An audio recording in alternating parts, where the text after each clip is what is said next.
పాతాళ భైరవి కూడా ఆయన favourite Telugu movie అంట భయ్య. కల్కి మ్యూజిక్ అటు ఇంటర్నేషనల్ ఉంటూ తెలుగునెస్ కూడా ఉంటుందంట భయ్య. నేను జనాల ఫీడ్బ్యాక్ తీసుకుంటున్నా, పాటలు అండ్ మ్యూజిక్ అంతా ఎక్కలేదని నాకు ఫీడ్బ్యాక్ వచ్చింది. బట్ లో ఎక్స్పెక్టేషన్స్ ఉండడం మంచిదే, ఎందుకంటే సినిమా చూశాక మెస్మరైజ్ అవుతారు అని సంతోష్ నారాయణ గారు చెప్పారు భయ్య.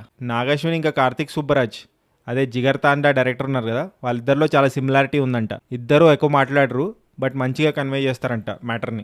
కల్కి ఆయన కెరియర్లో ఫస్ట్ మూవీ అంట.